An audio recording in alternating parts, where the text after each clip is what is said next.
যে চিকেন, এখানে ভিনেগার দেবো, একটু গোলমরিচ দেব,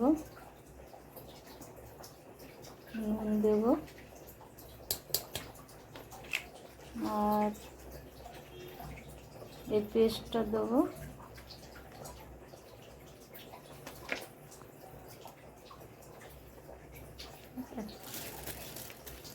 আর একটু ময়দা দেব, ডিম দেব না,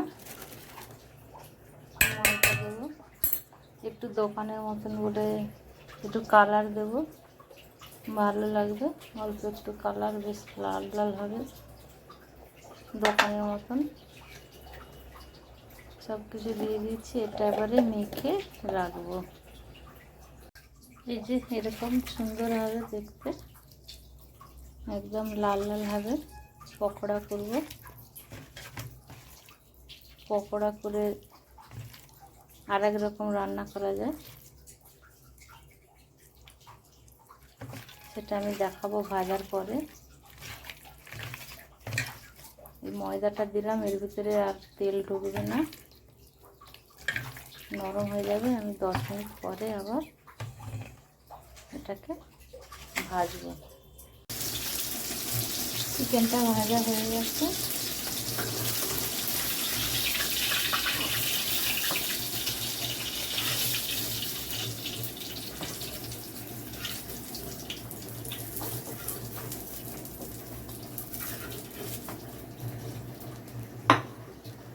এবারে আমি এই পেঁয়াজ আর আদাটা, এই পেঁয়াজ আর রসুনটা দিয়ে দেবো।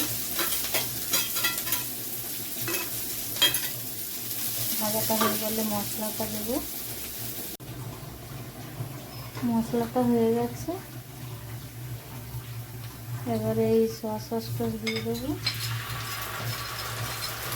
আমার রান্নাঘরটা উল্টো, আমি দেখাতে গেলে উল্টো হয়ে যায়।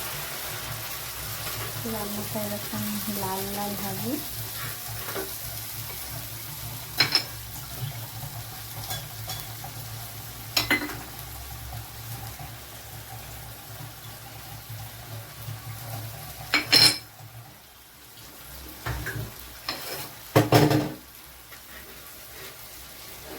একদম লাল হবে একদম।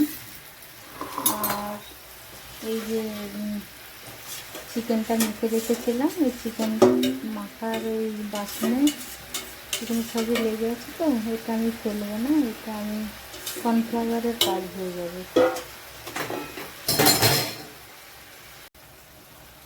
আর একটা কথা শেয়ার করি বন্ধুদের সঙ্গে, আমার ছেলে ছোটোবেলায় ব্যাঙ্গালোরে অসুস্থ হয়ে পড়ে কোনো কারণে, তাকে ভর্তি করতে হয় হসপিটালে। তো তখন রাত্রেবেলা আমার হাজব্যান্ড ভালো ভালো খাবার দিত, তো সেই ভালো ভালো খাবারের মধ্যে এই খাবার একটা।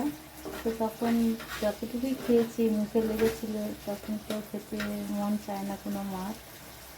সেই খাবারটা আমার মুখে লেগেছিলো, সেটা দেখেই আমি বানাই।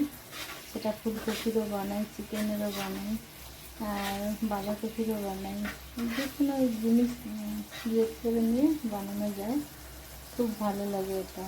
আর চিকেনটা হয়ে এসছে ফ্রাইটা, এবারে চিকেনটা দিয়ে দেবো পুরোটা ঢেলে।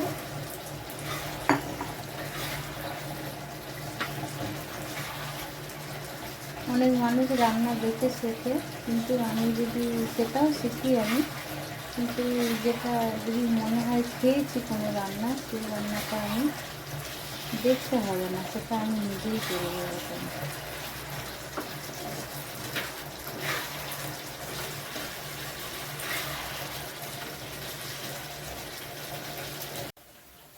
হয়ে গেছে বন্ধুরা, ঠিক এরকম লাল লাল হবে একদম, এরকম। বেশি তেল লাগে না চিকেনে ভাজতে। কত সুন্দর লাগছে দেখতে। হয়ে গেছে চিকেন মঞ্চুরিয়ান। কেমন হয়েছে দেখে বলো বন্ধুরা, অনেক গল্প করলাম।